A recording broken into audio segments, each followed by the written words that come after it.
Man. All right. Give me a second. All right, what's up? What's going on, everybody? This is a brand new episode of Grown Women Gaming, and today we have some special guests for you all. We are doing a crossover with Off Topic.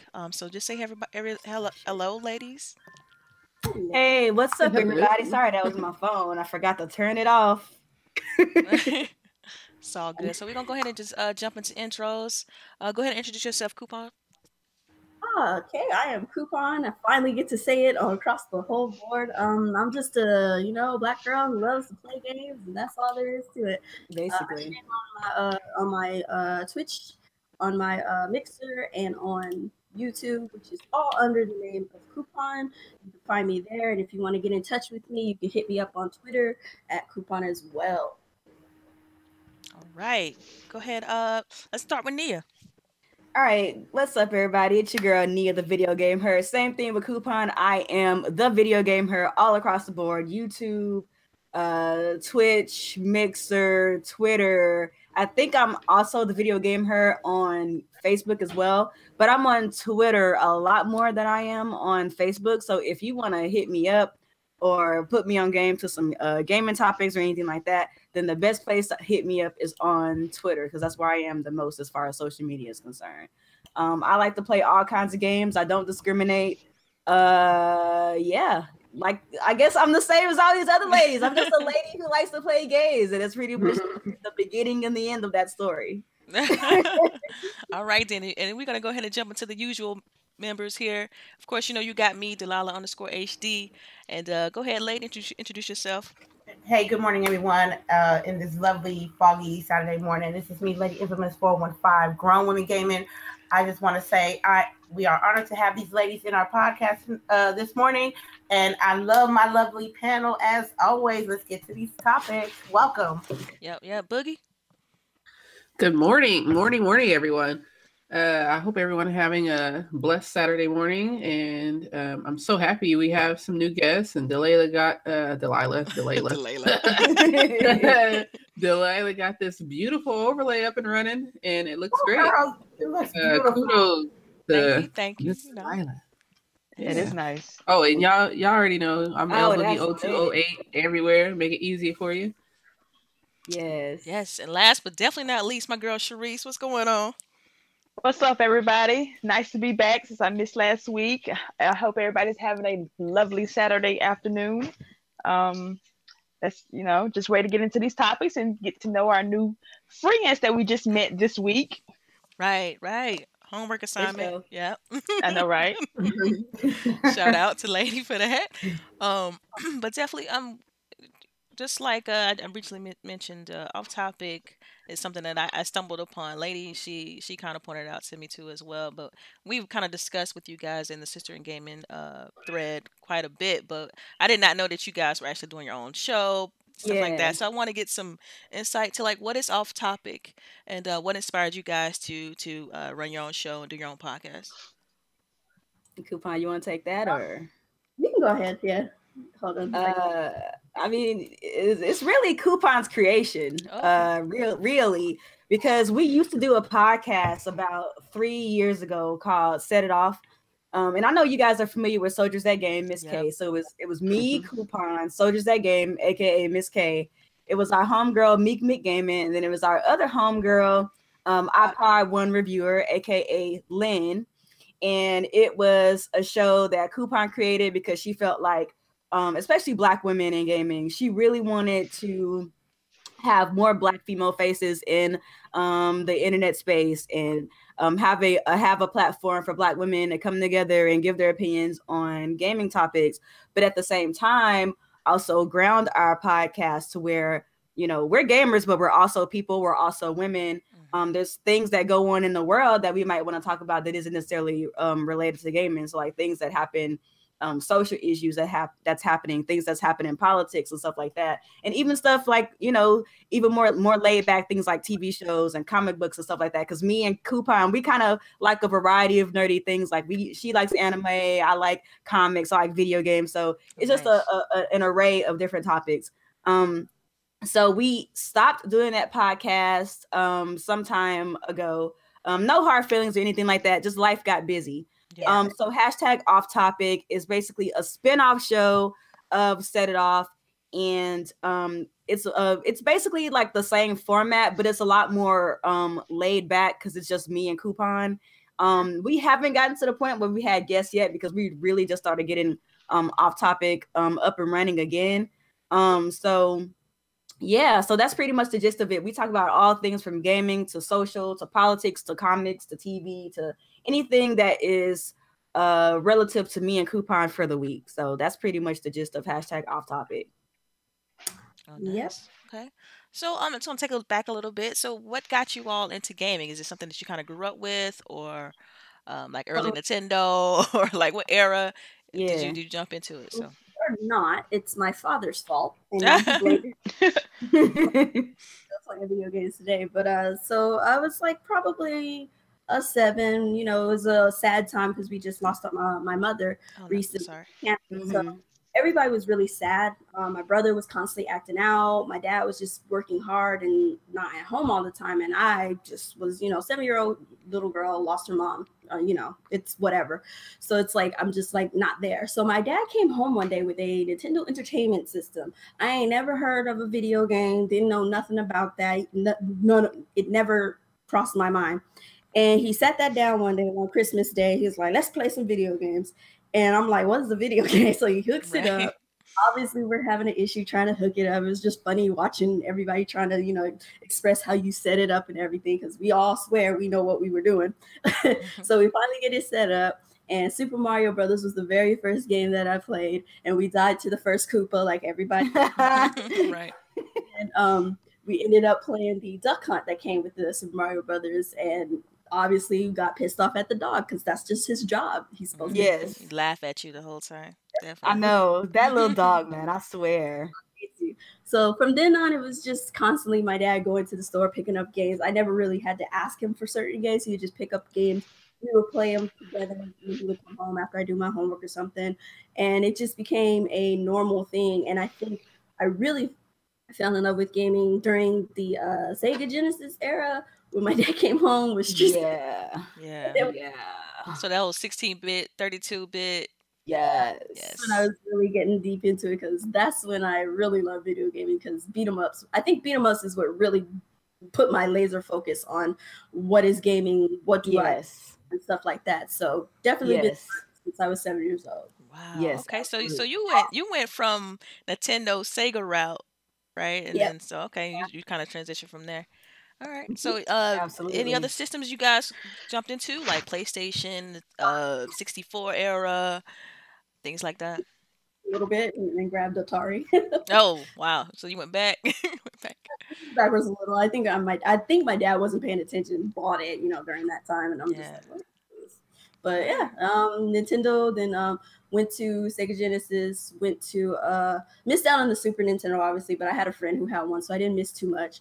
Yeah. Went to the N64 and GameCube, and from then on it was just Nintendo all the way. And I guess now in between there, Sega, decided to do some other stuff, and I just didn't care. Genesis was the only era that I really appreciated Sega, and then from then on, I just didn't care about anything they had to do or say. Yeah.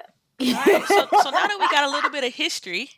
Nia, do you want to jump in there and talk a little bit about your history? Okay. All right. So my gaming history is very similar to Coupon's. So I started gaming I don't remember an age. Basically, as long as I could properly hold a controller. And a lot of my gaming is due in part to my grandmother because she loved to go garage sale shopping.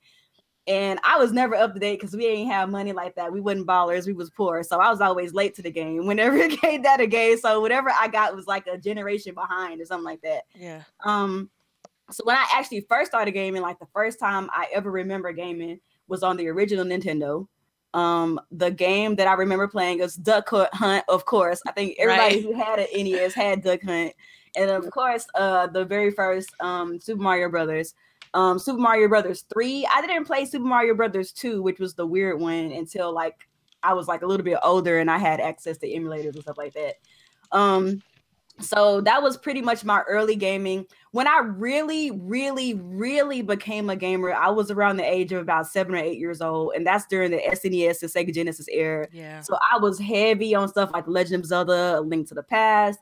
I was heavy on Super Mario World. I was heavy on, of course, Donkey Kong Country, Streets of Rage, Sonic. So like that was really the age where I really became a gamer, and I realized like not only do I like video games, but I think this is gonna be my life. I love it.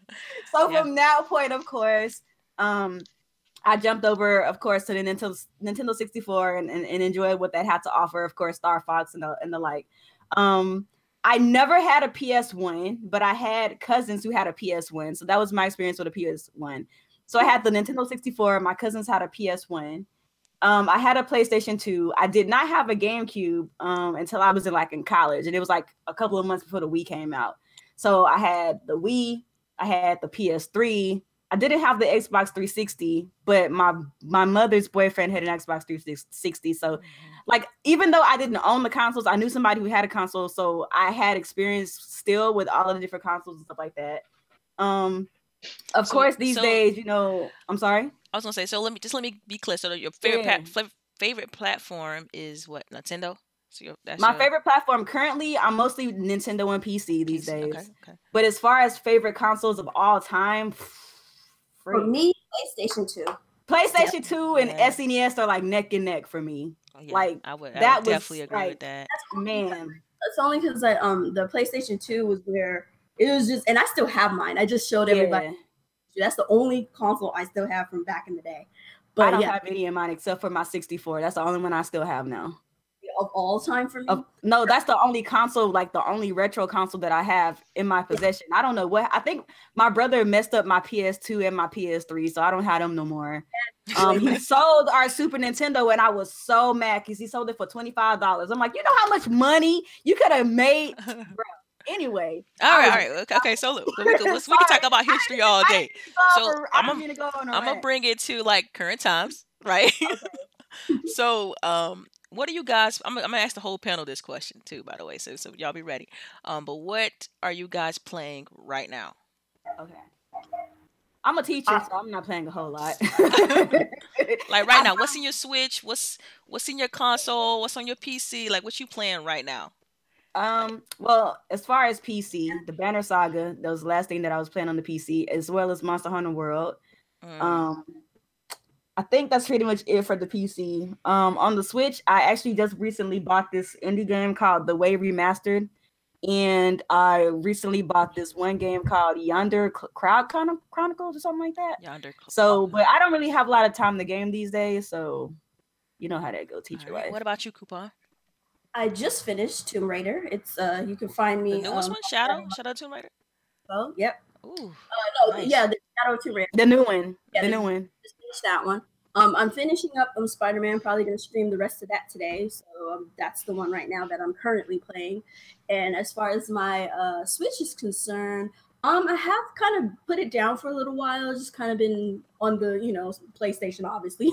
Right. As far as PC, I'm still playing Dead Cells. Was gonna get it on the Switch, but it's kind of pointless. I can't save it, so I'll just play Dead Cells mostly on my PC over there. So that's pretty much it. Just mostly Spider-Man, a little bit of odds and ends. Oh yeah, for sure. Yep. All right, CHAREECE, what you playing? What you playing right now? I'm playing at Forza Demo and Shadow of Tomb Raider and Forsaken still. Wow, that's Destiny 2. Okay. Yeah, still on that Destiny kick. I gotta get that 550.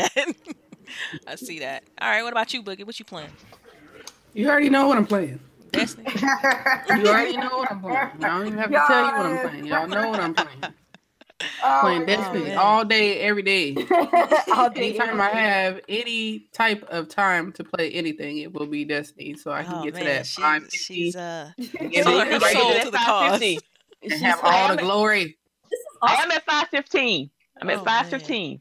I think I'm close to 530 right now. I'm just trying to get those last little bumps. Right now it's like Petra. You can still do like the daily challenges and stuff, but I heard that soft cap though. Hard to That grind. 500.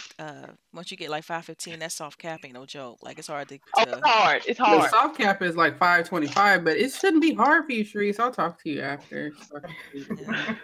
get them pro tips on Get that them Destiny. pro tips, man. You better go on and coach these kids and how to play Destiny and get that cheddar.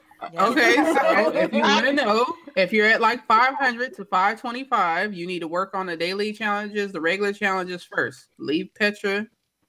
Yeah. Don't do her yet, because she gives you big jumps. So you want to leave her for when Destiny you get podcast, y'all. Destiny podcast. Anyway, all right, lady. All right, Infamous. What you playing?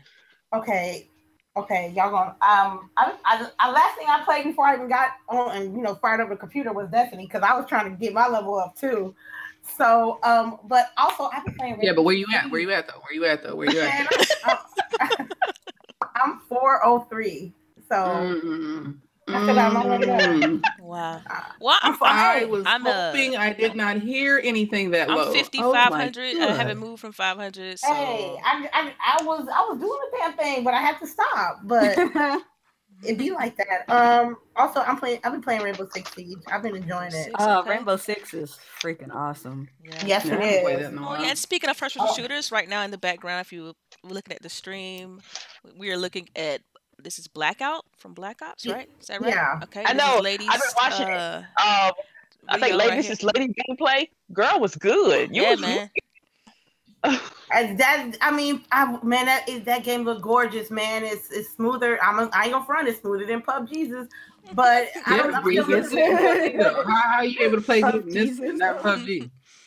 I do play PUBG's.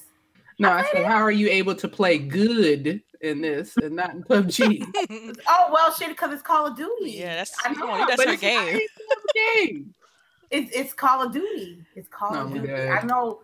I'm sorry. I just know when it comes to my fingers, no Call of Duty. I just get easier kills that way. But yeah, I'm gonna try to get my level up some more and get better on this Rainbow Six Siege. I just bought it on PlayStation 4 just recently. I just gotta go pick it up.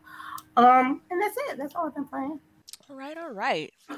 Well, me, I've been playing Shadow the Tomb Raider and of course a little bit of Destiny. Like I said, I just hit 500 power level, so the grind continues. I probably won't touch it this week though, because I really want to finish Shadow the Tomb Raider.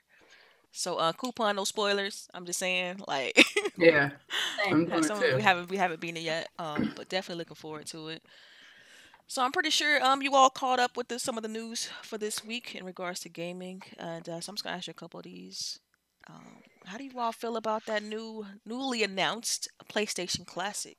I might actually scoop it if I had a change, because I didn't have a PS1. Yeah. So because it's only PS1 games. Yeah, and PS1. So from what I've read and from what I've heard about it, it's PS1. You get 20 titles and it's $100, and it doesn't include the AC adapter, which a little bit turn off for most people.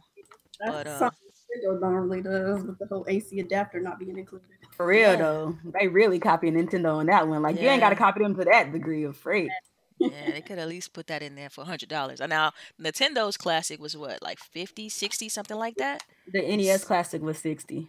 Right, so if I'm paying that kind of money, 100, like, yeah, and then I need that adapter in there, boss. I just need it, I don't understand the decision behind that, though.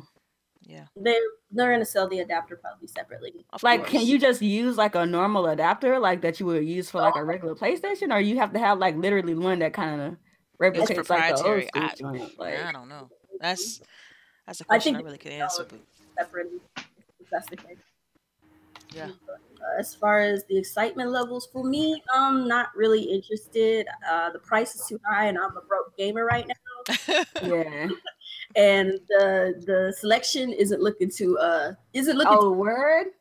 The selection isn't looking too thick for me. I need a little thickness. Right. I gotta go look at the selection because I'm just like I didn't have a PS1, so like if the selection was enough for me, I'm like, okay, if I have the change, I'd be willing to spend it, but it just depends on what they got. Right. But they only announced a few of them, and the ones that they did announce weren't my cup of tea. So that's just where I'm standing. So does anyone know like what games were actually announced for this already? I know Tekken 3. I thought Tekken 3 was one of them. Tekken 3? I heard Tekken 3. That's the only one that I know so far is Tekken 3. I have a list right here. So far they're saying Jumping Flash, Final Fantasy 7, R4 Ridge Racer Type 4, Tekken 3, Wild Arms, Tomb Raider 2, Resident Evil 2, Metal Gear Solid, Crash Bandicoot, Spyro, Year of the Dragon, Castlevania Symphony of the Night, Twisted Cross, Tony Hawk's Pro, Okay. Rapper, Final Fantasy Tactics, Gran Turismo 2, Silent Hill, Oddworld, Abe's Odyssey, and Wipeout 3. Those are all the games. Now, see, some of those I don't really care for, but then some of them I'm like, that's interesting. That Metal Gear Solid, is that original? Is that original? Yeah, OG. Well, technically the original's on the NES, but I guess that's the first 3D version. So I guess yeah.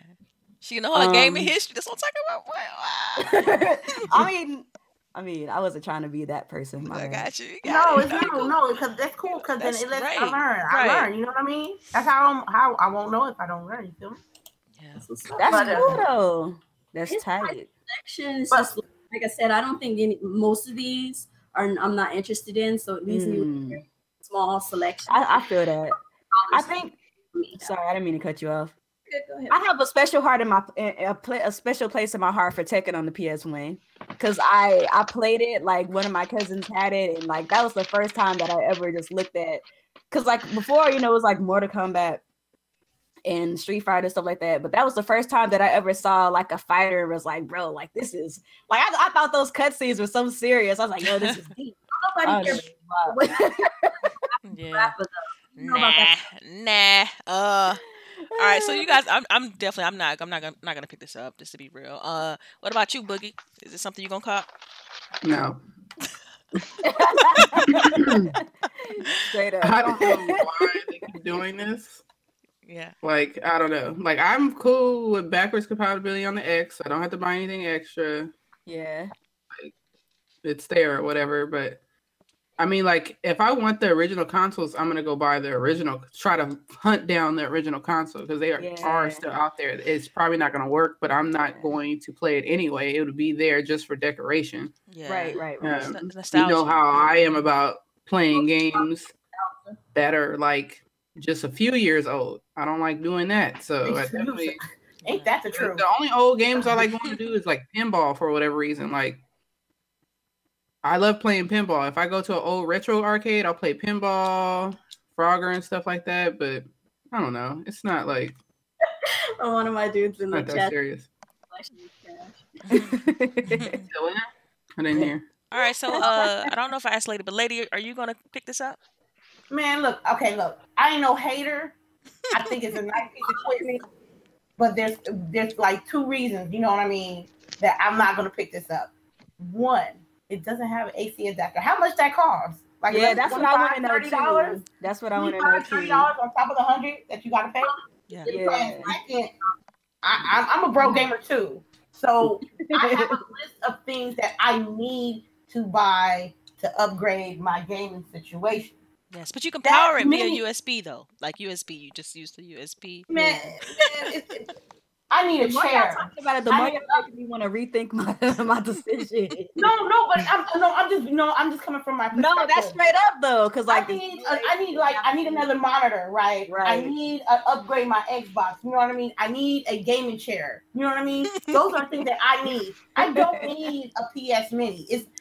It's cute to look at. Like, it's like a cute idea, It's the cutest. You can get the little kid. You can buy that for the little kids so they can enjoy what a PS1 is. Yeah. But my monitor, my upgraded console, my gaming chair is more important than this mini. I can't do that. So basically, you have other priorities. Thank you. Yes. Tight. I feel that. Yeah. What about you, CHAREECE? I'm a pass on this. I don't see the point. Why can't PlayStation just do backwards compatibility like Xbox does? Why are they making you pay $100 to play games that you probably already still own somewhere in your closet? Come on, we all know it's about the hardware, man. That little tiny PlayStation toy thing. That's what it's about. I think they're also trying to play on nostalgia. Yeah, and I know they're gonna buy it, but I missed the first PlayStation one. I missed this one too.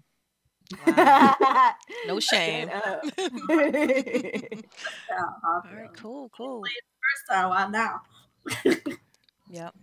Now, I while don't we had our homework assignment with off topic, Yes. I know you guys talked a little bit about Nintendo and their online and things of that nature, things they're going through. So, um, this is sort of kind of related, but not really.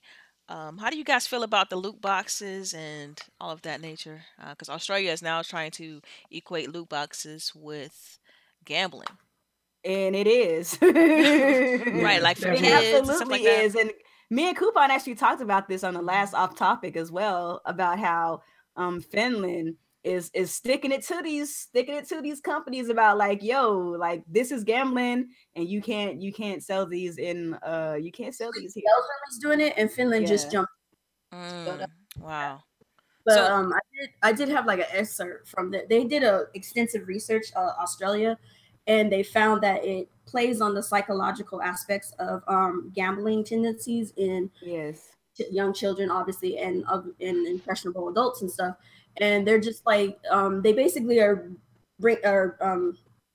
I guess breaking it down to the simple fact that most of these companies, they hire psychologists to do extensive research into the psychological into psychological mind of a gamer to find out what makes us tick, what keeps us in the game, so that way they can keep us buying and keep us in their ecosystem. And you can pretty much do that, do some Google searching and research now, and you'll find a lot of these companies are hiring psychologists. Why is a gaming company hiring psychologists? It's just a video game. What do you need psychologists for? And when you look deeper into it, you realize they just want to manipulate you. They don't care about, like, look at the games that have like microtransactions and loot boxes in them. They usually are annual for the most part. Some of them are. And if the ones that aren't, they usually add more content that keeps you into the game on a regular basis and constantly has you spending money and whatnot. The ones that are annual, they milk you for all you're worth during that year. Then they come out with a new game, and then when they come out with the next game, what do they add to it? Nothing specific, right? Particular, just maybe some small minor thing that people have been screaming about for years, like the FIFA community. They've been screaming about a certain game mode. It's the single player game mode. They've been screaming about needs updating for years, and only this year they added one thing, and it was a trophy, and everybody was making a meme about, oh, watch, it's just going to be a trophy they add, and they literally added a trophy. Wow. And the whole community is like, are you serious? That's all we get? Because they're only EA is only worried about their foot gameplay. So as far as loot boxes, for me, they are gambling. They're a form of gambling, I would say. Sure, they might not be straight up where you put in money and you get money back, but you always get an item back. I understand companies when they say that, but at the same time, you make your game. Yeah. Anytime when you're putting real money in for the chance of something, I feel like that's gambling. I think with the game, like games, your actual money. Right. What about in-game currency though? Because I know like 343, it came out that Halo was going to have loot boxes. I mean, as long as you're not putting your own money in, it's just it's at that point it's just an RNG game mechanic. But when you're putting your own money in for the chance of winning something, then that's when it becomes gambling, because you're literally gambling your money away to this thing that you don't know that you're going to get. It's a chance, and it doesn't have monetary value that you get back. Right. Some of these, and that's even worse than gambling, because at least with gambling you could at least get real money back that could be more than what you put in. But in a video game you're getting virtual items, you know what I'm saying? So it's actually worse than gambling. Yeah, that's a good point, because it's like instant gratification. As soon as you pay that money, you get something.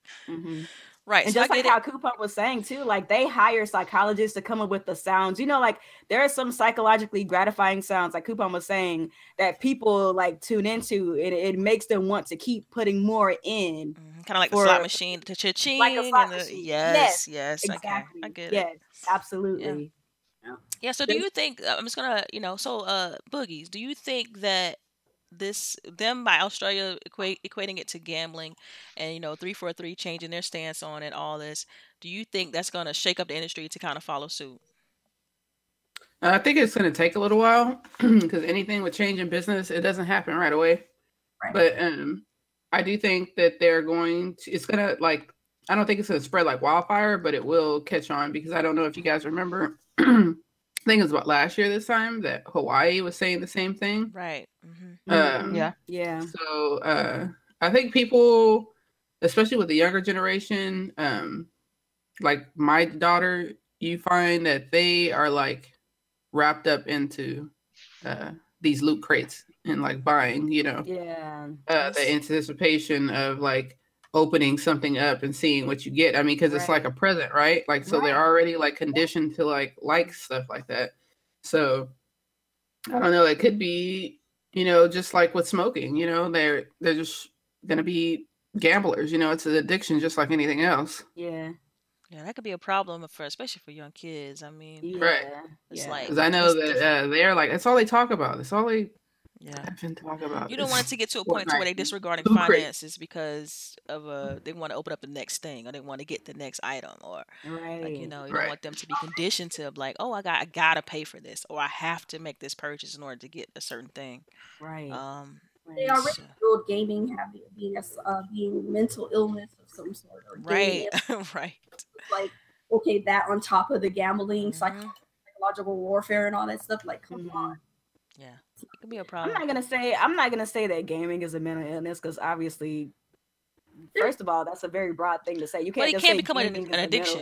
It can become an addiction. But so there you go, Delilah. That's where I was gonna go with that. But it can become an addiction, and then this whole loot box thing, I feel like it's making it a lot more difficult to people who might already have a gaming addiction, and it could eventually spiral into some sort of an illness, and it can become like a real problem for people. And like how LBOOGIE was saying about her daughter, like just imagine the young children whose parents are careless with their wallets and they leave their credit card information everywhere. Then what? Then our babies are being conditioned to have this addiction at a young age, and then that spirals until when they become older. Like it's just a problem that could become like a huge thing. So I did say one thing though.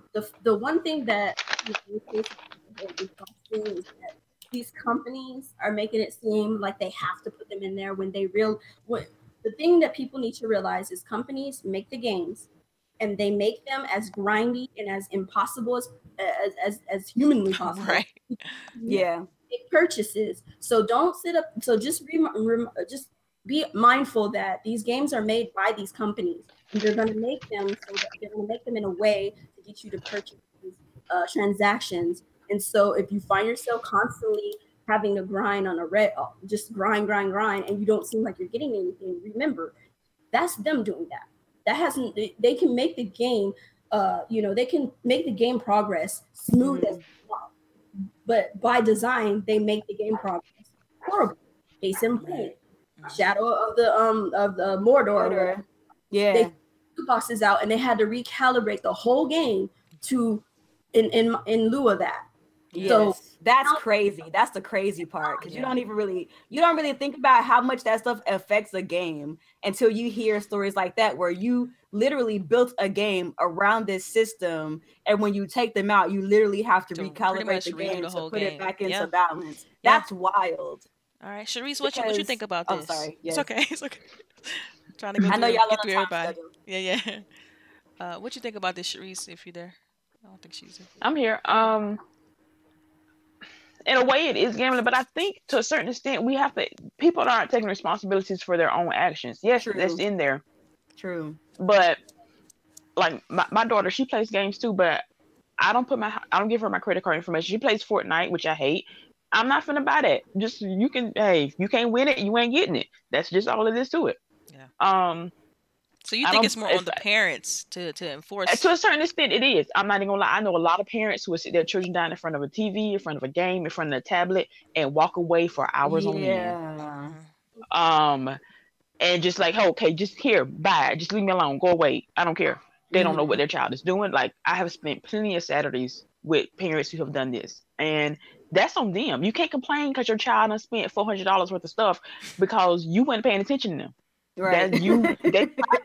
Hey, mama, can I do this? And you just, turned your nose up. That's on you.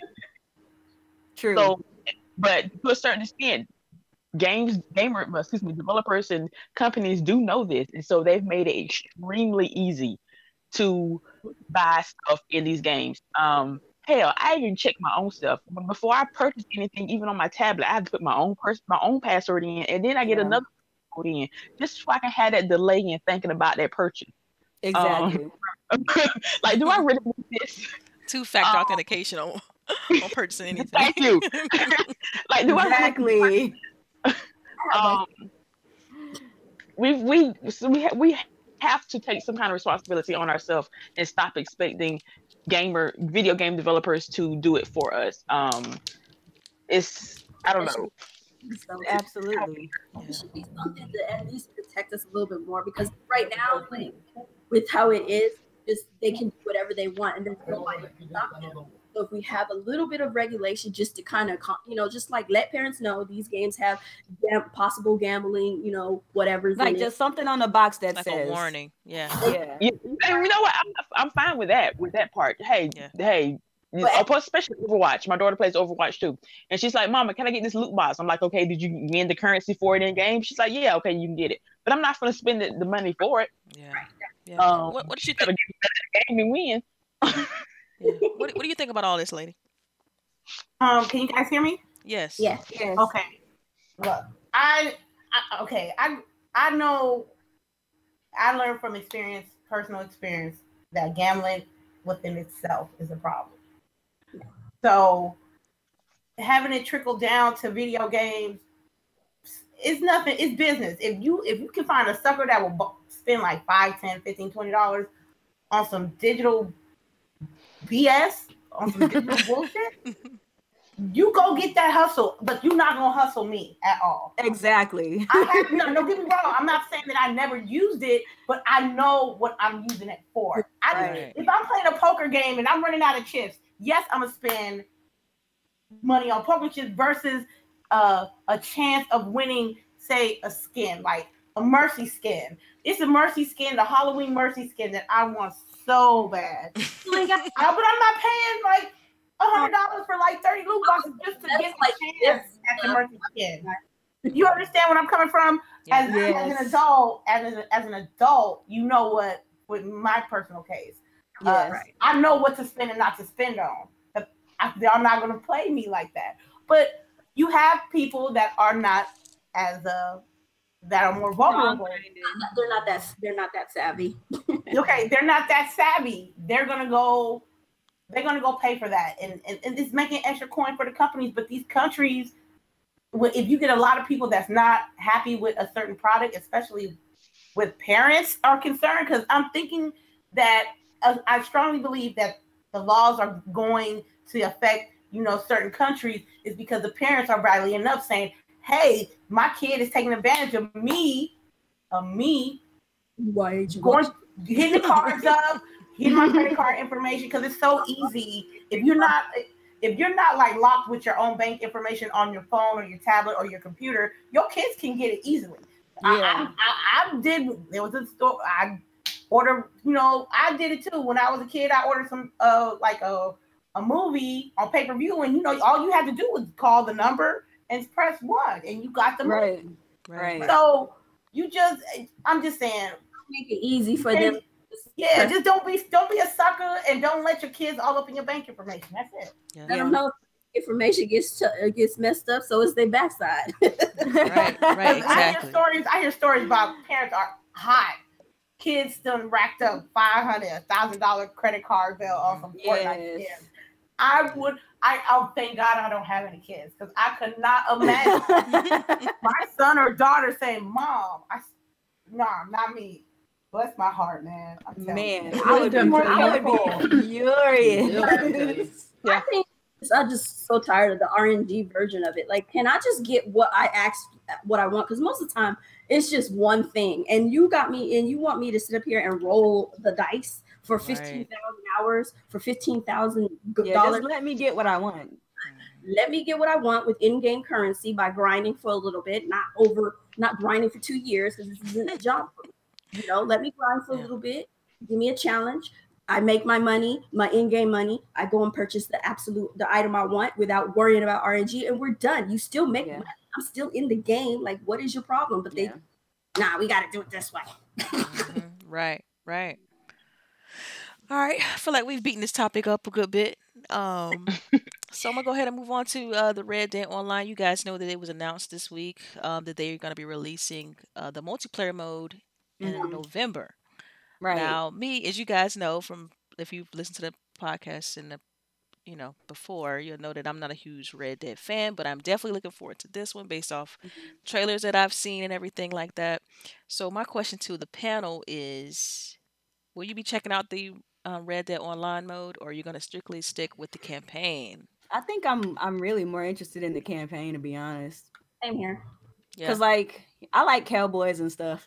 So, just being able just to play the game, like it doesn't really hurt me any personally that they're delaying the online. I mean, they did the same thing with GTA, but like with games like that actually have a campaign, it's not like it really is that big of a deal. Yeah. You know what I'm saying? Especially, with Rockstar, that campagn is going to be extensive. You already know exactly. It's going to have a lot of content. Exactly. So you already know for a fact that straight up, you're already going to have a multitude of hours to put into the game before you even think about touching the online. So yeah. So you're definitely going to be signing up for the beta though to check it out when they drop it. It depends. Y'all know I be busy. I'm a teacher, so it just depends on what my time is looking like because I don't really get to participate in a lot of this stuff. So but I would like to. Understood. Yeah. If I get a chance, I'll probably check it out. But as far as the online, I already know what they're gonna do with it. It's gonna be GTA Online all over again. Basically. So I'm just gonna play the single player, and then I'm done with the game, and let everybody else cash cow them out for me because I'm not. There you go, because that online is gonna last for years. Yeah, it's gonna be They're gonna be racking up money for years, bro. Yeah. What about you, CHAREECE? I'm still iffy on even picking up the game, but my question is, if they're going to concentrate on an online portion, are they going to continue the single player portion of the game, or is it going to be DLC for the single player, or are we just going to because I'm more of a single player person, and if I got DLC, I know it's coming. Like I will continue to buy it. I will go ahead and buy a season pass. So are they gonna do, or are they just gonna, hey, we done. We're just gonna concentrate on multiplayer now. That's what I want to know. See, like, okay, I'm gonna go ahead and jump in because, like, for me, I'm torn. I don't like when developers announce DLC before the game even come out. Like, I'm gonna need everything to be in the game first, and then you could tell me about DLC later. Like, don't even tell me about it. Like, even if it's already pre-built, I don't care about that as long as I don't know about it. Like, I think it's just bad business practice to do that. It is kind of foul because it makes it look like at this point you're doing it on purpose, and it's not actually. Or you made half a game and you selling us the other half. Like, that's what it feels like to me. But go ahead. What you think, Boogie? I am looking forward to Red Dead mainly because it's cowboys, but I don't know. I didn't really play the GTA online stuff. Like I dabbled with it, but I don't know. It got real toxic. You know what I mean? Yeah. Just like Fortnite. Every game once it get big or popular like that, it gets toxic like that. So that's it comes with it. Yeah, but I still don't like it. Right. I mean, yeah, for sure. But I'm just like, I don't know. I'm good. I'll probably try it, but I'm not gonna be buying whatever the new shark cards and crap like that is about to be. Yeah, I'm good. Whatever's free. Whatever's free is what you jumping on. Okay, I got you. Yeah, whatever is free is for me. All right. What about you, lady? I agree with LBOOGIE, man. I'm.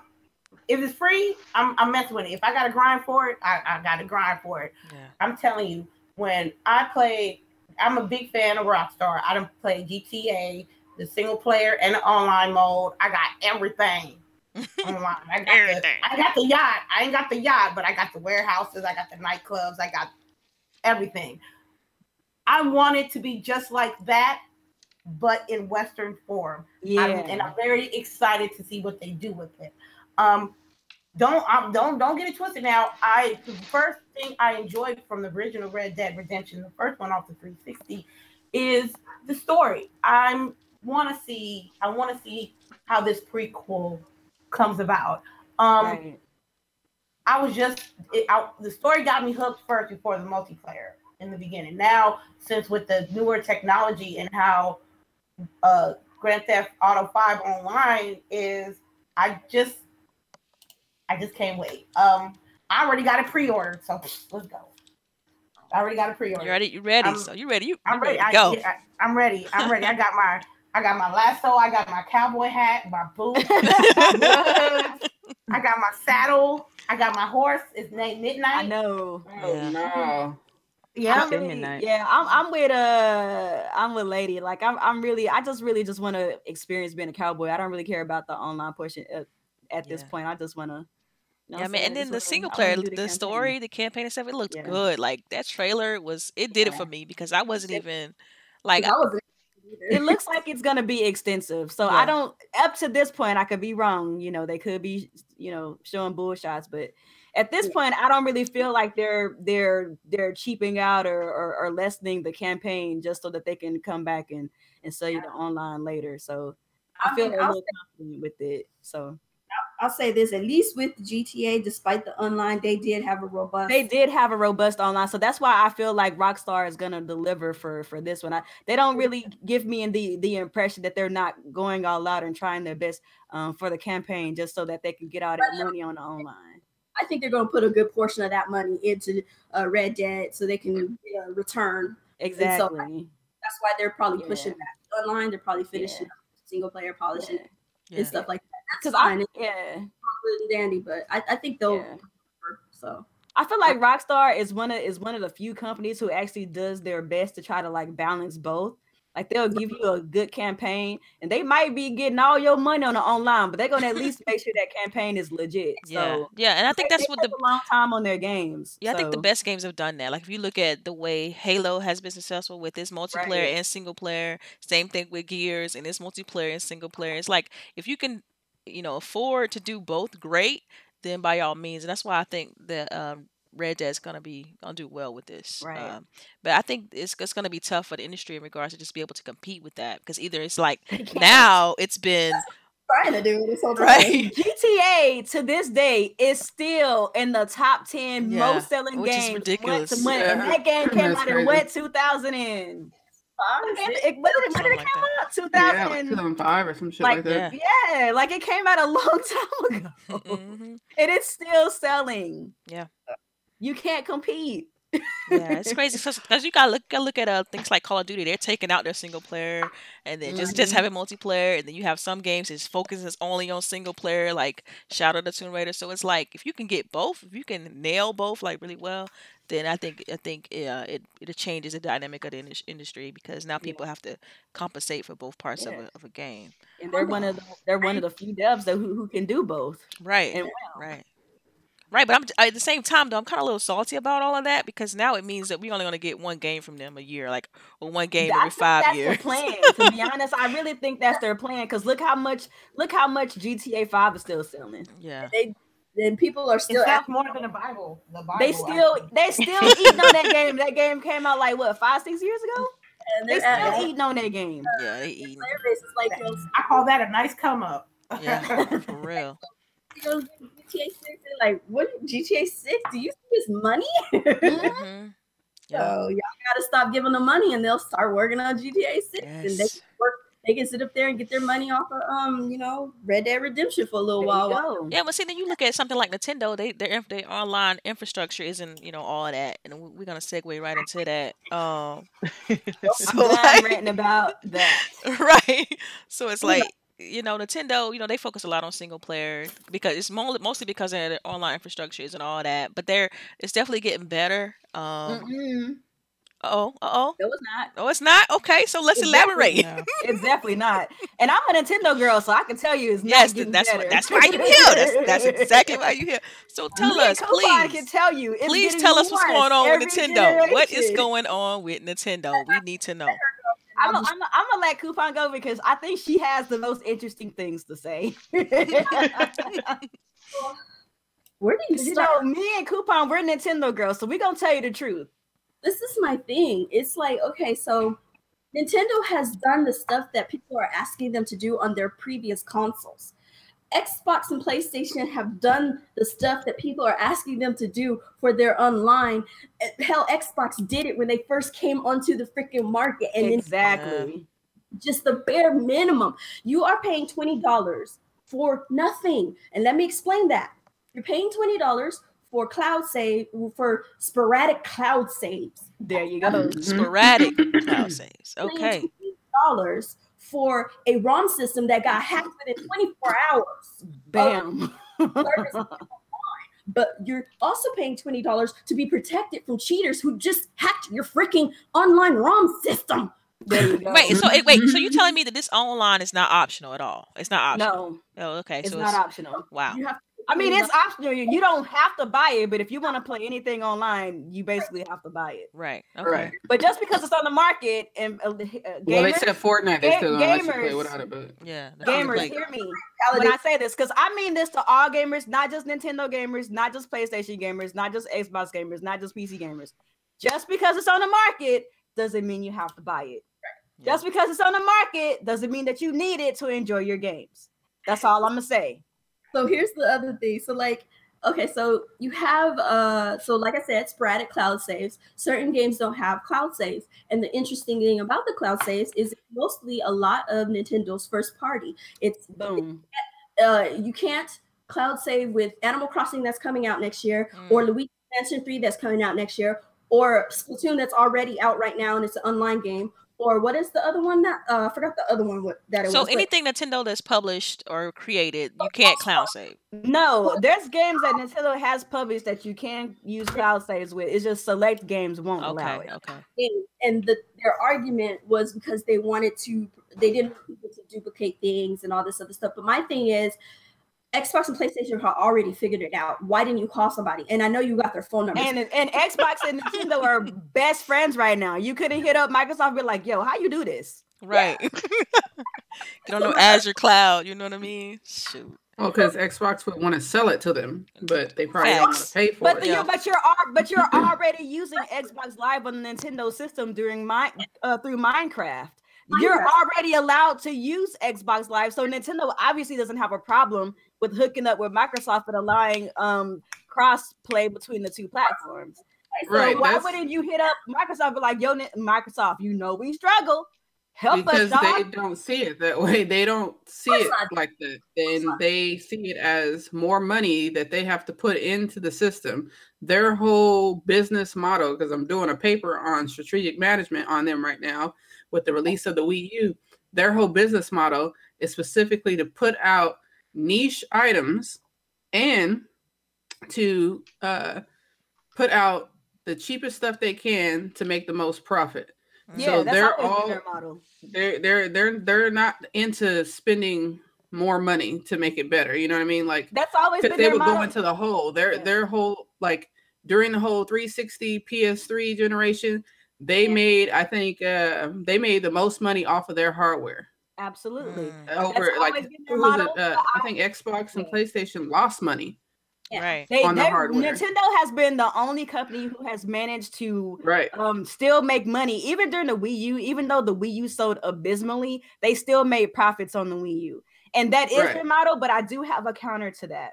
When it comes down to their online, they've done more things for free than they're doing now for paid, and it goes way back because I've been on Nintendo for a minute. Like, most of my gaming knowledge is Nintendo. Y'all know that because y'all know me.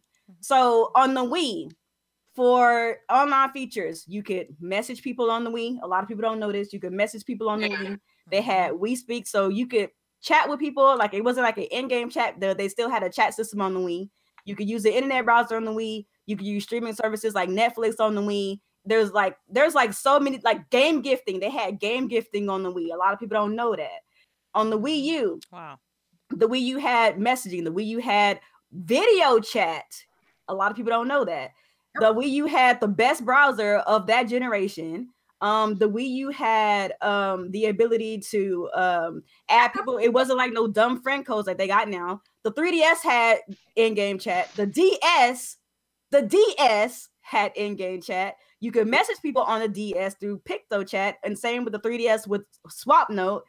And then when it came down to them bringing it all to the Switch, it was non-existent. How do you give me more things for free on the DS, on the Wii, on the 3DS, on the Wii U than you do for paid on the Switch? And that's my Hey, but problem. It's those retro games though. Aren't they giving you No. Here's the thing with those retro games though. They've always had the ability to give us retro games in the form of virtual console. This is what I honestly feel about the Nintendo Online infrastructure, if they want to call it that, because they ain't added no security measures to put in place to whatever. Anyway, the NES things is a ploy to make you feel like you're getting some semblance of value out of your $20. Wow. And you probably won't even touch those games, to be real. Listen, let me tell you. All the NES games is a ploy to make you feel like you're actually getting something out of your money. The ROM application that they're using to give you those NES games is the same joint that they use for the NES Classic. They're not doing anything extra. All they did was swap it over from the NES Classic to the Switch. So that is artificial value that they're giving you. That they're giving you. They don't give you anything extra with the actual online. You're still paying to use peer-to-peer, which I mean, all of the consoles are still doing peer-to-peer. But you're really only paying money just to access your own internet, just to have access to somebody else's internet when you're playing peer-to-peer. That's the problem. Yeah. Because they're making it seem like you're getting all this stuff, but you're really not getting anything. That's the problem that I have with this. That's the reason why I haven't bought it. I think that this is the most anti-consumer thing that Nintendo has done up to this point. And they do a lot of things that are borderline, but this is definitely anti-consumer. Because I just want to jump in real quick. Just as a heads up, and just to make it clear to people, because there's people who are like, oh, there's no such thing as boycotting. I'm not boycotting. I'm just going to save my money until they give me something of value. Hold on, Nia. I'm talking about me, not you. So people are saying that, for me, that, you're just boycotting and it's not serving you. I'm like, I know that. You have a Japanese player base that's going to eat this up, so they already got their money. You have blind fans who's going to eat this up, so they already got their money. You have people who already know that it's a lost cause, so they're just going to pay the online. So with me, the reason I'm not getting it, just so people understand, is why give them my money for doing absolutely nothing? Yeah. I'm not going to do that. So I'll take the money. And that's how you have to do it. Offline, and I'll call it a day. One day, maybe it'll get better, and that's okay with me. And that's what it is. No, and that's pretty much where I'm at too. Like, it just is what it is. That's because it's on the market. It doesn't mean that you have to buy it. And I'm just gonna be real with you. Like, I don't pay for anything online. That's why I'm mostly on the PC, because I feel like paying to use your own internet anyway is fraudulent, to be honest with you. But if you're gonna have me pay for an online service, you need to at least give me some semblance of value. Like, I don't pay for PlayStation Plus, but at least PlayStation gives you some semblance of value with your service subscription. Like, they at least let you have like these bigger games, you know what I'm saying, to play month to month with your subscription service. They do allow you to have cloud saves for all games with your subscription service. But the Nintendo Switch, like, it's a coin flip, like Alex said, whether or not you're going to get cloud saves for your games. And then the fact that you can't back up your saves on the Switch itself is what makes it anti-consumer. So let me be clear. That's what makes it anti-consumer. It's not the fact that they're really charging you for online. You can't back up your saves, is what you're saying. Yes. Mm-hmm. It's not the fact that they charge you for online, because they're all charging you for online. So that's not the anti-consumer part. Yeah, and I look at $20. I'm like, that's not, for a year, that's not that bad. Like $20 but a year. But it is when you think about it in this manner. The things that you cannot do, the restrictions that you have, are now locked behind the paywall that doesn't even work. They weren't before. Okay, I get that's the anti-consumer part. Yeah, like, okay, it's kind of like when PlayStation did the whole switcheroo with having their system, free internet, play multiplayer free, to now charging, PlayStation Plus in order to play multiplayer games. I get it. I don't think people really realize how how close to death Nintendo has been. And like that, even though that they have some small success. I mean, I can show you the numbers right now. Like I said, their actual revenue, yes. Yeah, she's doing. She's doing. Let's give them some background first, Biggie, because you're doing a report on them right now. She's doing a report. You know what I'm saying, for school. Yeah, right. So I'm taking a strategic management class. It's like the last class you have to take before you graduate, right? Right. So in my text, they actually give you the income statements, right, from Nintendo. So back in 2013, 2012, their net income was negative $43,000. In 2014, their net income was negative $23,220. In 2013, they only made $7,000. And that's back in 2010, their net income was 220. Sorry, this is actually let me make sure. These are in millions. Sorry. So when I say 228, it's actually 228 million is what they made in 2010. And in 2014, they made negative 23 million. So they were hemorrhaging. This Switch was like, they got lucky that people were like, oh my God, I love it. And they were buying it. But these things, like you're saying, these anti-consumerism, this can kill them. Like, yeah, but people still buying it. So that's the sad part. People are buying it, but not at the rate that they're buying PlayStation and Xbox. And what really hurt them is that they have no competitive advantage except for their games. Yeah, but their games are, come on, their games are legit. They got some of the best quality games. The games are awesome. Yeah. But they're still, the industry is moving forward with graphic fidelity and things like that, and they can't keep up. Yeah. Because their whole thing is to make their hardware cheap and sell it at a higher price, right, and make money off of it, right? Now that's where I agree with you. That's where I agree with you. Yes, that's always been they can't keep up. So their competitive advantage just keeps getting smaller and smaller, and they're gonna have to figure out something to set them apart. And I don't know if it's gonna be to make a console more like the Xbox or the PlayStation, or to find some other niche. But they're going to have to find something else that gives them that competitive advantage to be successful, or we're going to only have emulators of Nintendo. This is where I disagree with you. I'm not going to debate you on the numbers because I don't know the numbers, and I'm just going to trust that you have the numbers. But the part where I disagree with you is about how they have a competitive advantage. So this is Nintendo's whole their whole company philosophy, and it has been their company philosophy since the Wii. So like for GameCube prior, Nintendo was always trying to compete with technology and stuff like that, and making sure that they were up to date on the market with their graphics and what they were offering as far as like graphical fidelity and stuff like that. After the GameCube sold poorly, then that's when they switched over to this more blue ocean market, which basically means that they want to spread their wings to every part of the market and not just cater on like the specific hardcore gamers. And as much as we want to believe that we are the majority, we are not. Hardcore gamers are the minority. Yep. So that's the reason why they went to Wii. That's the reason why. Shout outs to the subscribe from Summer Tamlade. So that's the reason why they went to the Wii.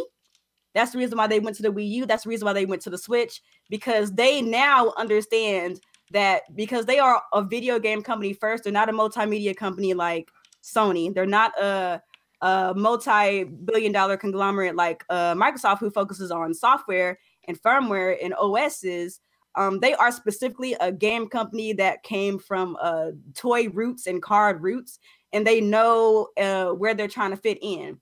They're not in a position to where they can compete with those companies because those companies do so many things. Nintendo only does one thing. So that's the reason why their bottom line has always been to make cheap products that people can enjoy, like cardboard and stuff like that for well, that's selling for cardboard. But that's for children. Like they're a toy company. They're toy roots. So that Nintendo Labo is not for us. It's for kids. So like their bottom line has always been to make sure that they're getting the most profit as they can while still offering people a cheap product that they can get behind. So that's their competitive advantage. Their competitive advantage is their price point. Their competitive advantage is their portable nature. They realize now that their portable nature has always been the best part of their business, because even when the Wii U was doing badly, the 3DS and the DS is what was really carrying them. Their handheld market has always been the most profitable, even since the Game Boy has been on the market. That has where they've always made their most money, even when their home consoles were not doing so good. So I think that Nintendo understands this, and that's the reason why they're focusing more on the Switch. They're focusing more on the handheld aspect of their business and making their consoles going forward a hybrid business. So, and so far, Nia, so now with this decision in regards to the online, you're done. Like you say you're done. No. I still love my Switch. I still love my Nintendo. What would you call it? You said no more Mario Kart Mondays and stuff like that. No. I'm not paying for the online, but I'm still gonna play my Switch. But I'm not paying for that online. I got you. Okay. Like my Switch is gonna be an offline console. Anybody else got anything to add in one more thing that they have a slight competitive advantage with those things you named, with the portability, the price point, and the thing that really hurt them was the introduction of smartphones and their portability and apps and being able to run games that are cheap and get that same outlook as you would with their handhelds or portables. Right. And that has taken a lot of their market away. So yes, their whole gameplay has always been to capture the casual market, but things like cell phones have really put a dent in those. That's why they went on ahead and made those. They started making their own smartphones. Yes, their Mario games and things like that to try to recapture some of that. But like I said, their competitive advantage is shrinking, and they have to find a way to really find something concrete that no one can substitute. That's what makes a competitive advantage, that there are no substitutes. Right. That's the main thing. So they don't have anything that they make currently that has zero substitutes, and they have to find that.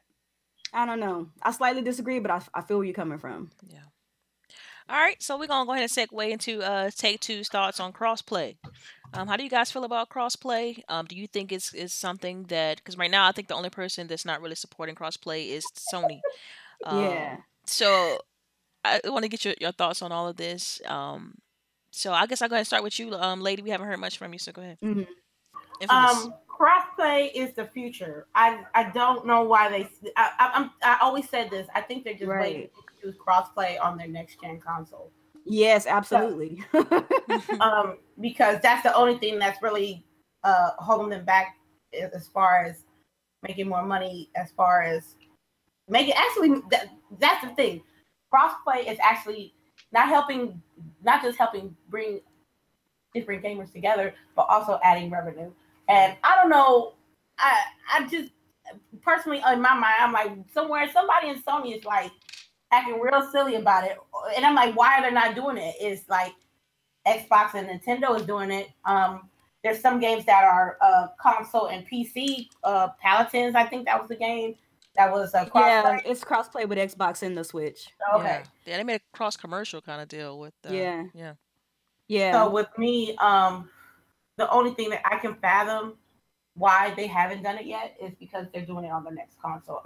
But it might be a little bit too late because everybody else gonna have a little cushion to expand what they want to do with crossplay, versus PlayStation just holding back. So I know the CEO, just to kind of elaborate a little bit on what he said, he was pretty much saying how that in the next generation, like there's not going to be any closed walls. Like the system walls are going to come down, everything's going to be cross-play.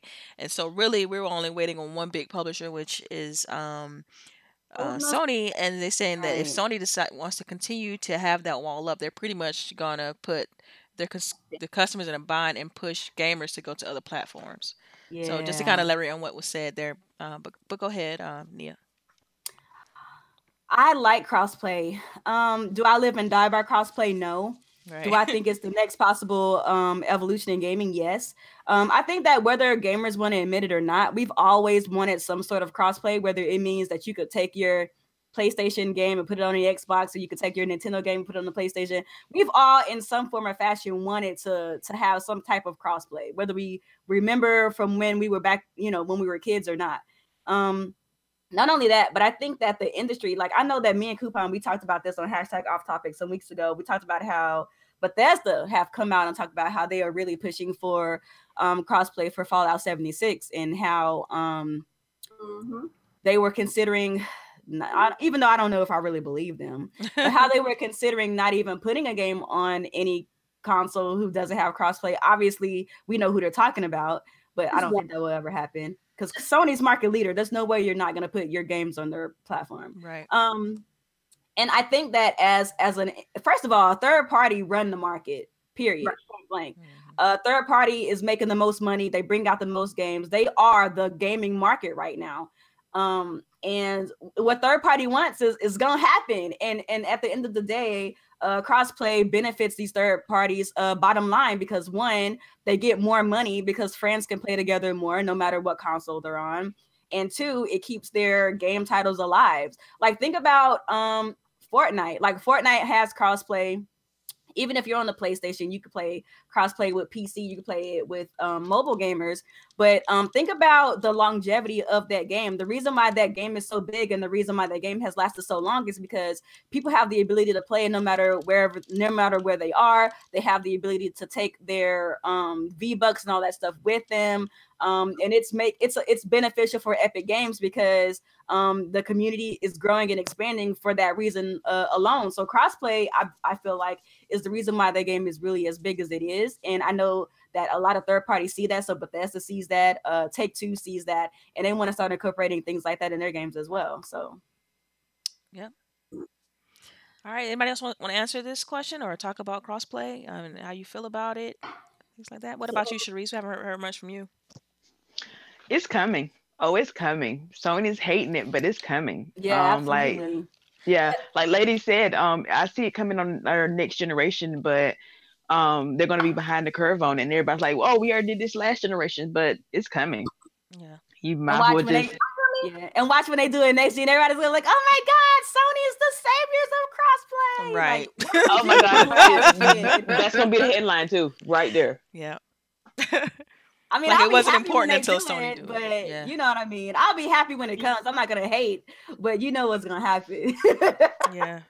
I'm excited. I mean, I got quite a few people that I game with on Xbox that also play on PlayStation, so it'd be nice to jump on some games. And then you don't have to double dip on games. You can just buy one copy of the game and go play. Right. That's what I tell people all the time. Y'all, they're like, oh, so you gonna get this? Oh, you gonna get the new game on this console and this console? I'm like, no, either gonna be one or the other. Yeah, $120 for each round of games. Right. Yeah, I'm done with that. I'm done with double dipping on games. Now, do you think that the media would address it differently if this was Microsoft that was holding out on crossplay? I mean, they did it last gen, so I guess they would. Well, no. What I'm saying, I'm saying is like the perception, like.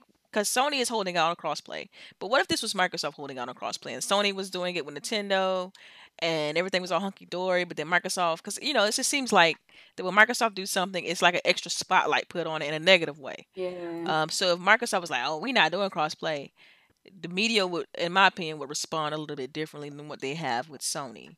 Yeah. So. You'd be crucified. I wouldn't say that. That's harsh, but well, I mean, she ain't lying though. Like, thank you. Here's the thing though. I feel like the ball is in whoever is the market leader's court for the time. So last generation, it was the Xbox 360, and everything that Microsoft was doing was pretty much good with everybody. A lot of people, thought the things that they were doing were awesome. Obviously that changed when they announced the Xbox One, and everybody's perception of the Xbox changed from that point. And Microsoft has kind of had a hard time recovering from that, even though they've been doing a lot of pro-consumer things up to this point.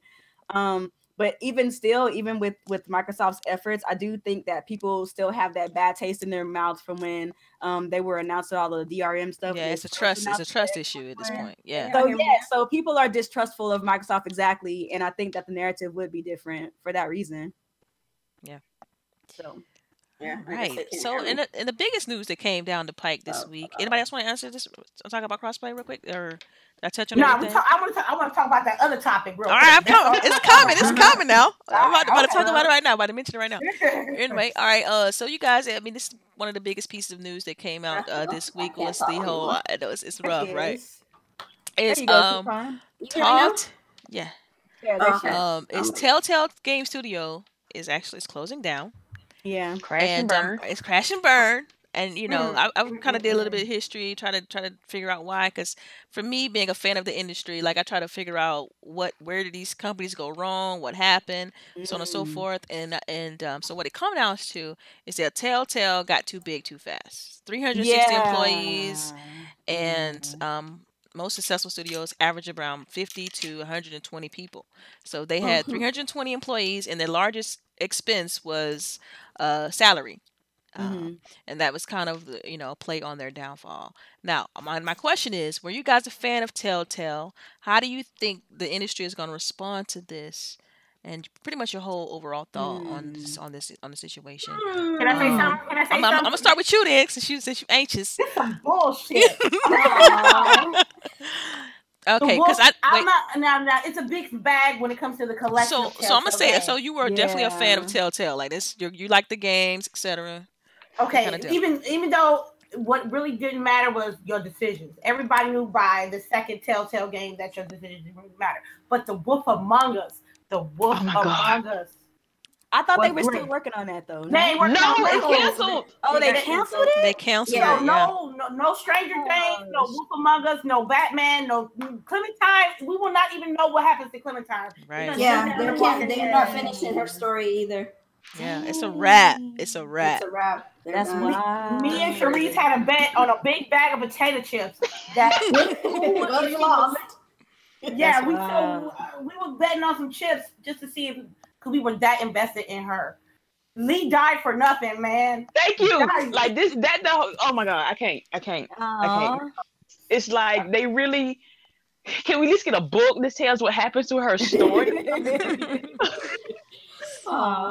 They sad, y'all. They sad. There's just too many. I don't look. It's just. They should have at least finished Clementine's story. I would have.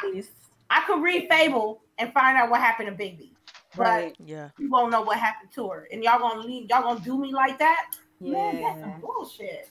That's it. That's all I got to say. I mean, I think gamers always lose in these situations. Always lose in these situations. We have no control over any of it. You know what I mean? Of what happens when a studio mismanages their money or overhire. We have no control over any of that. And so we're losing out on this. Telltale is in San Rafael. That's not far from where I stay at. So the tech industry is like cutthroat here. In the Bay Area. I think they just tried to do too much all at once. They had too much on their plate. They had too much on their plate. I think their problem was they were hiring a lot, obviously, and they had too many projects all at once, which is great and ambitious, but you need to take one project at a time. They should have probably stuck with Walking Dead, finished it out, then worked on then they could have did Batman. Then they could have did screw Batman. I want to see the rest of Wolf Among Us. Like they should have did Wolf Among Us and Walking Dead. Screw Batman. That was trash. I'm sorry. I didn't like. I did enjoy the Batman. I did enjoy the Batman. I said it. It's trash to me. Oh my God. I said it. The freaking what else they did? They did that stupid Tales of the Borderlands. Borderlands. That was trash. I don't care. I said it. That was trash. Guardians of the Galaxy. That was trash. That was trash. So y'all saying all their games is trash though? Like that's so. I'm saying the ones that they should have been working on. They did that Minecraft story mode too. Trash. They should have.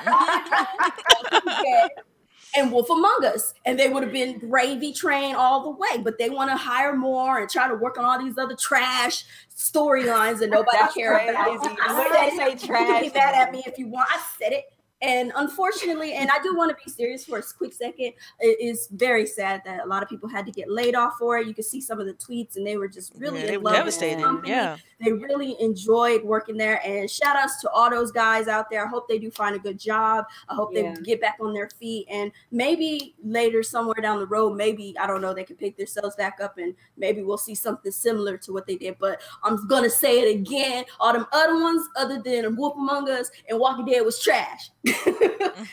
That's unfortunate, man. That is very unfortunate. It's always sad when you see stuff like this happen. And it sucks because it really is out of our control. Yeah. Anybody else? What about you, Boogie? What you think? I haven't heard anything from you. She chilling right there. She like, listen.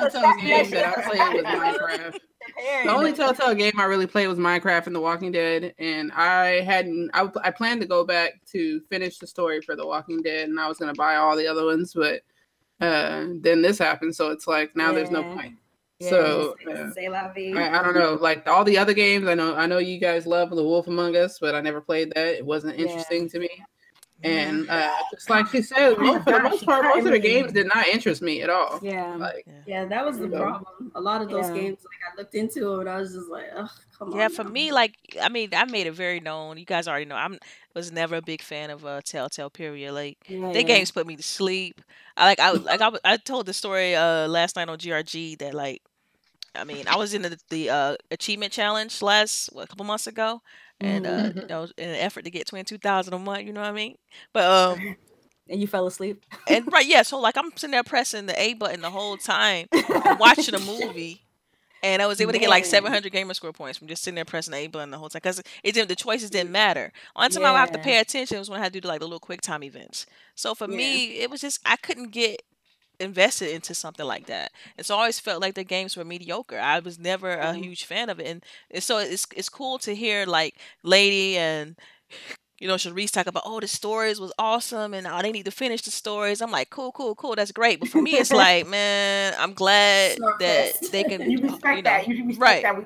Yeah, because it's like for me, gameplay for me is what matters. Like, the rest of that stuff, it is what it is. So if I can't blow some up, shoot some, slice somebody, cut some, you know what I'm saying? The point and click adventure games, right? But No, exactly. I understand that exactly. So, so you know what I mean. I hope that the team and people who lost their jobs can find something else to work on, and that their skills can translate, because I think it's very different making a Telltale game versus a Ninja Gaiden or versus a Halo. So hopefully their skills can translate, and they find some great work. But it's sad to see. I hate seeing studios close. Right. But that's it, man. That was our final topic for the night. We always do, like, on our show, we always ask, let the people who are engaged in chat ask us questions. We do see a couple here now. But before I do that, anybody else want to say anything on Telltale? Or got anything else to say extra on Telltale? I hope that everybody finds a job. I'm with you, Delilah. I never really got into Telltale. I can't do those type of games. Yeah. But it's unfortunate every time that a company, and that's been happening a lot between this generation and the last generation. A lot of companies shutting down. Like, it's really getting harder and harder to be a game developer in a game company these days. So.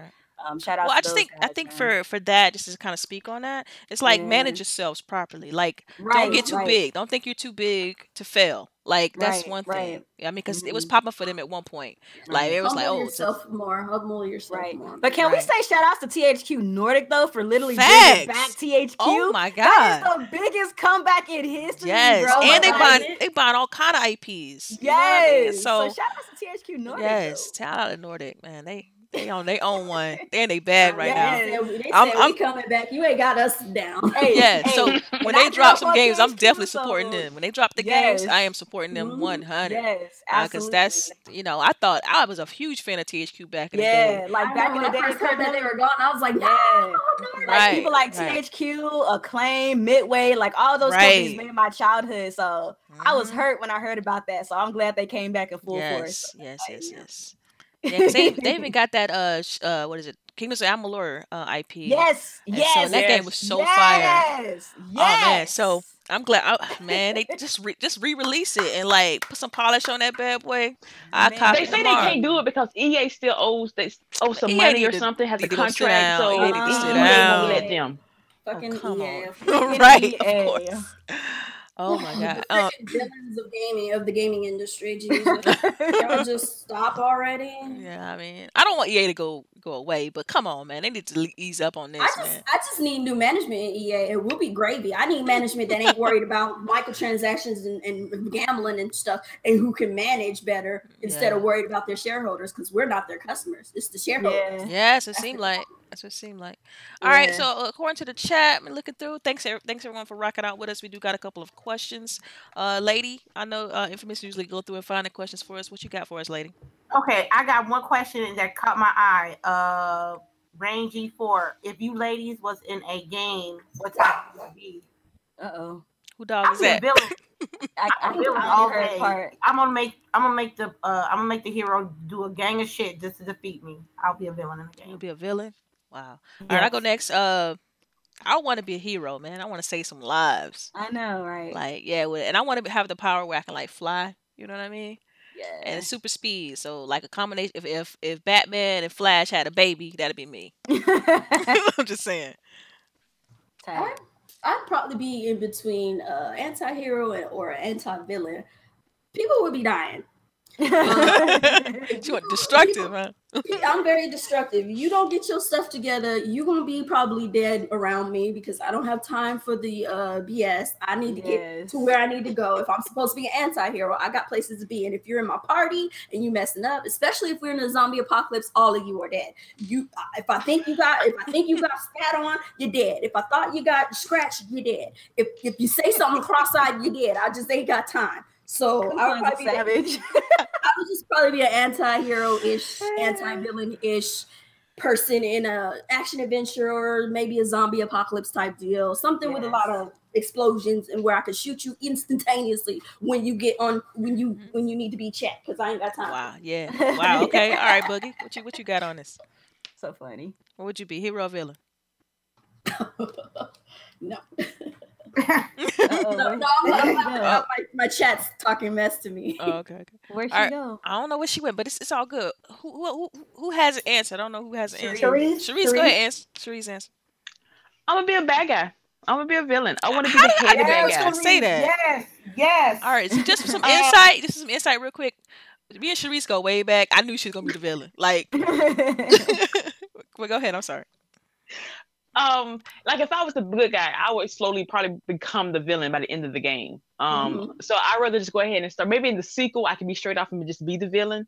But I want to be the bad guy. I want to be the head person in charge. Yeah, I like to say something else. I don't want to be a minion because that means if I do something wrong, the bad guy might kill me. I want to be the person who gives the orders. I want to be like that Queen Barrel type shit. I want to be. That's what I want to be. You know what happened to Queen Barrel though, right? Hey, homegirl had to die though to do it. She had to. CHAREECE said if she gonna go out, she at least gonna go out like a G. Thank you. Facts, right? Facts. All right. I have another question from when boredom sets in. How do you think Nintendo is doing otherwise? Are the titles diverse enough? What new games are you? Can I finish? Let her finish. Come on. What new games are you hyped for, Nintendo? Look, I don't own a Switch, so I can skip this one. I'll go. Do you think the IPs are good enough? Right. I'm trying to make sure I understand the question. Oh yeah, I'm sorry. Go ahead. What was it? The new IPs. Like what new IPs? Yeah. Oh, okay. Well, what I'm looking forward to is Animal Crossing, Luigi's Mansion, which is coming out next year, Bayonetta 3, what was it? Fire Emblem. What else is coming? There's some other ones I can't remember off the top of my head, but Smash Brothers and all that stuff. But for the most part, as outside of their online where they're not doing great, but they're doing good in other areas. They are fairly diverse. We got third parties that let's put it like this: Doom is on the Switch. You would never think Nintendo would get a freaking Doom game on their system. No Doom since 64.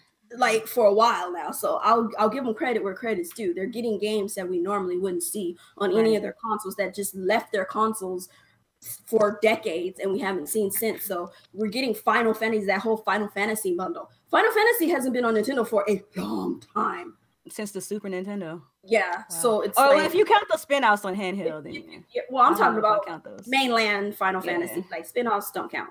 But like I just look at it as that, things that Nintendo is getting that we haven't seen either in ages or at all are coming to the system as far as the third party. And you can't survive without third party. Unfortunately, that's just the way it is. You gotta they run the market. They run the market. So if you don't have third party on your system, you're not going to last for very long. Right. And on top of that, they have great first party, games. Obviously, they're still doing their best. Oh, I also forgot about Yoshi. That's a good one. Innovative there. It's different.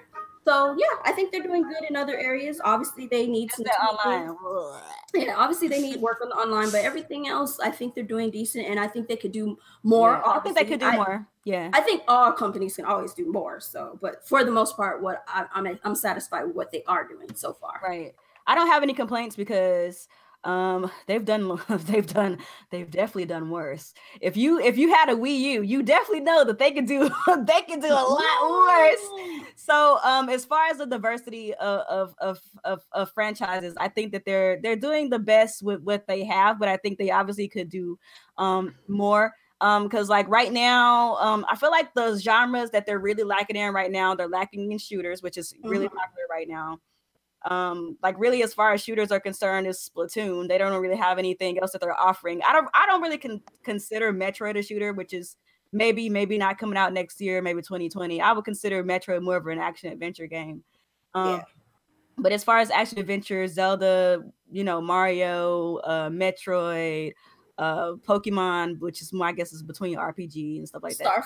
Star Fox. But I think that as far as diversity, they could be doing a lot better.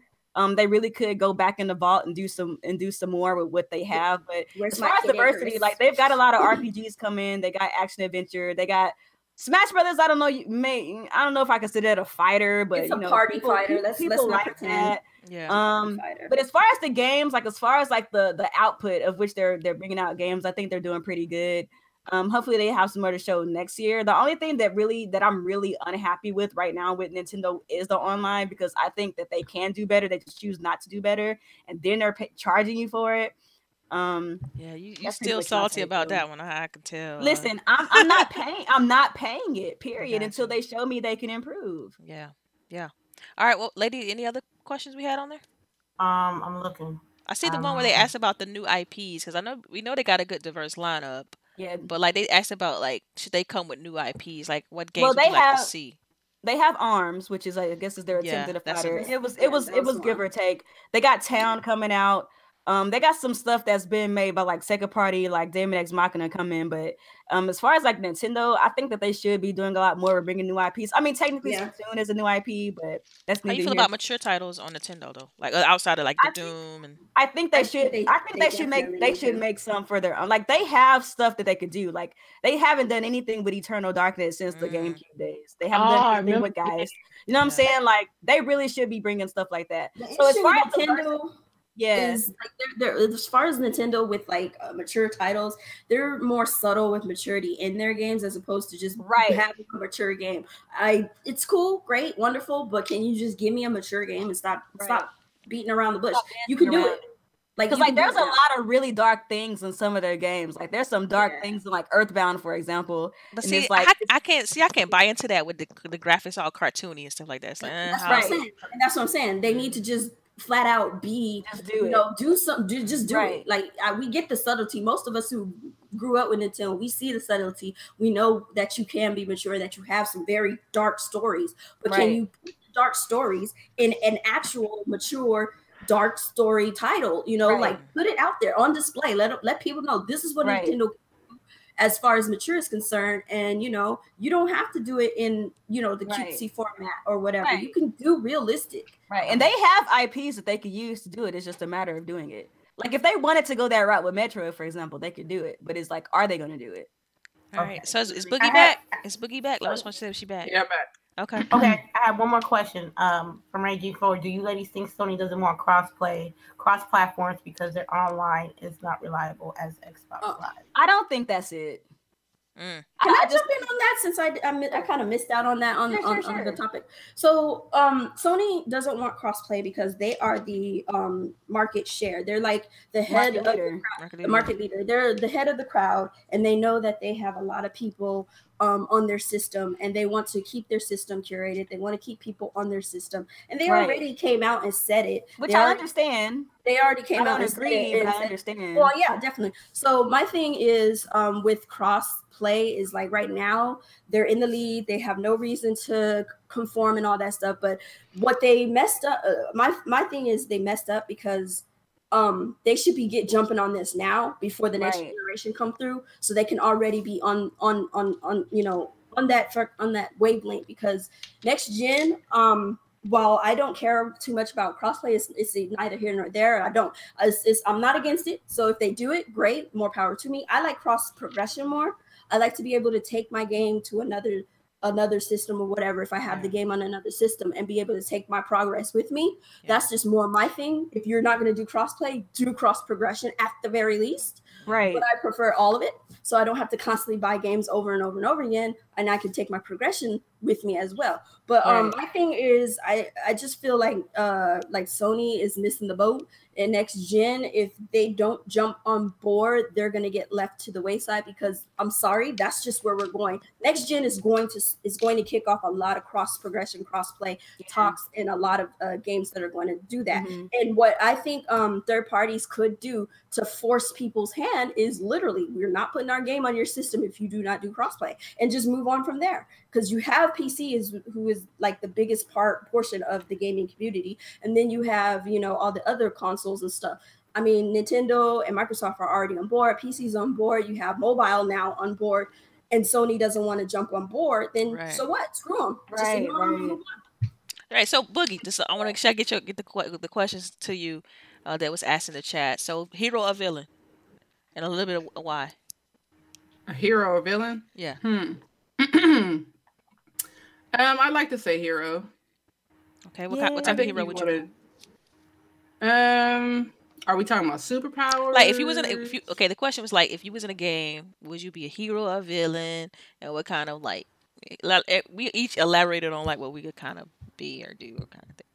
So. All right. Well, typically I am the hero. I usually make those choices. In the games to where you stay can make choices. hero-ish. Right. Yeah. I don't know. It's hard to say, right? Like, you don't know what kind of powers you. Yeah. Like power-wise, I'd want to be like Captain Marvel. I want to be able to do everything. You know. Yeah. I want to be able to take the energy from everything and be super badass and fly and have super strength and shit. You're a woman of the Captain people. Marvel. Yeah. I mean, I think she's probably like one of the best female heroines out there besides Wonder Woman. Yeah. But I think that's the only question you missed, though. I think that was the only question you missed. Yeah. I think that's it. I mean, do we have anything else, lady? We have one more question, just one more. I'm gonna squeeze you in. Same old Primal Data. When is the next Grown Women Game Night, and will it be a face-off with Off Topic or some other lady podcast? Oh wow! Grown Women Game Night. Like I said in the chat, we're gonna have to see what everybody's time is, because everybody's time is different. But we'll try to squeeze another one in. Hey, we got Destiny. Destiny. We always got Destiny. Yeah. We got Pub Jesus. Yeah, you're gonna have to have your light up. Lady kills me. Pub Jesus. That's what they call it, though. That's what they call it. Hey, believe it or not. Yeah, Pub Jesus comes down and graces you with graces you. Yes. So where's this Pub Jesus coming from? Like, It's hilarious. No, I know it. Y'all haven't heard Pub Jesus before? I know the game. I just want to know where. I've never heard anybody say that before. Because like when you're in the game and like you go into a house and you like hoping for something good, and when you don't have it, it's because Pub Jesus wasn't on your side today. Oh, okay. That's hilarious. Pub Jesus wasn't looking out for you. He wasn't looking out. Some days you go in and PUBG graces you with an M4, and you're like, "Thank you, Pub Jesus." Okay, so the RNG gods. This is the RNG gods. Do you get help today, or do you not? Right. Basically, makes sense. That's so funny. Cool. All right, so we're gonna go ahead and roll into outros. I guess we'll start with our guest first. Go ahead, Nia. Give us an outro. Where can the people find you? People can find me. Well, first of all, let me say this. This was an awesome podcast. I love you, ladies. Yeah. I watch you guys when I have. Yes, I watch you guys when I have some off time. That's not a whole lot, because I do go to the school on Saturday. I'm going after this podcast because I got to get I got to get my lesson plans together for next week and all this other stuff. So hashtag teach your life. So I'm going to say great podcast, great discussion. I love the way that you ladies, and I think that a lot of the men in this community can learn a lot from us ladies, because even when me and LBOOGIE had a disagreement, we hashed it out like women. We hashed it out like women. We talked like women. I enjoy it, baby. And listen, And we did it without calling each other out of our names. Right. We didn't talk about people. We didn't talk about anybody's husbands or wives and children. Facts. So men in the community. This is how you talk about gaming. Learn from the women. We will teach you the way. Anyways, ladies, thank you guys so much for inviting me and Coupon to the podcast. It's been an honor, and thank you again. Anytime that you guys want us on, man, just hit us up. You can find me on Twitter, Facebook, Mixer, Twitch, pretty much anywhere social media wise as the video game her, and you won't miss me. So tight. All right, go ahead, Coupon. Speaking of Jesus, we have Jesus Juice who just subscribed or followed me on Twitch. Thank you very much. Shout outs to you. As Leah said, men out there, you can learn a lot from us. We just out here having fun, talking about video games. Talking about we these might games, have our man. disagreements, but we keep it simple. We keep it classy. We keep it ladylike, and we just move on with our business. So if you're looking for me, if you're looking, you can find me at Coupon on Twitch, Twitter, Mixer, YouTube, all that good stuff. So that's where I'll be. Be respectful to each other. Love each other. Don't forget that no matter if we disagree or not, we're all gamers. Show love always. Yes. Absolutely, I agree. All right, go ahead, LBOOGIE. Where can the people find you? All right, schedule has been kind of crazy after starting school and family and whatnot, but you can catch me on Mixer weekdays at 10 a.m. It's LBOOGIE0208. Keep it simple everywhere. It's LBOOGIE0208. Twitter, YouTube, all that good stuff. And yeah, everyone stay blessed, stay positive in this crazy, crazy, crazy world. All right. Oh, absolutely. Yes. What about you, CHAREECE? Where can they find you? You can find me on Twitter. You can find me on Mixer at CHAREECE. I'm on Twitter all the time, day or night. I might not comment, but I'm mostly laughing. Yes, I want everybody to have a good afternoon. Enjoy the rest of your day. Enjoy you some sunshine while you can. Enjoy this fall weather. And have a good and blessed day. All right, I'm DELILAH HD. You guys know you can follow me on Twitter, DELILAH_HD. I'm always here, right here, on every Saturday, 12 noon, Growing with Gaming. I'm also on GRGs on Fridays at like 9:30 p.m. Eastern.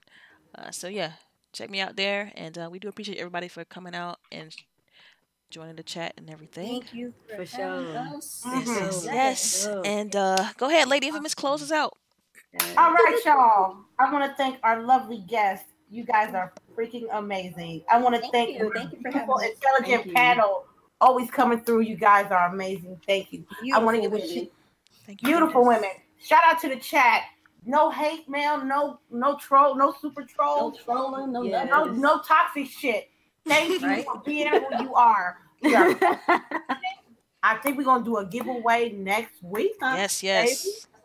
And you know me, I'll be at Lady_Infamous30 on Twitter, Lady Infamous 415 on YouTube, and Lady_Infamous 415 on Twitch, where I stream between 3 or 4 days out the week.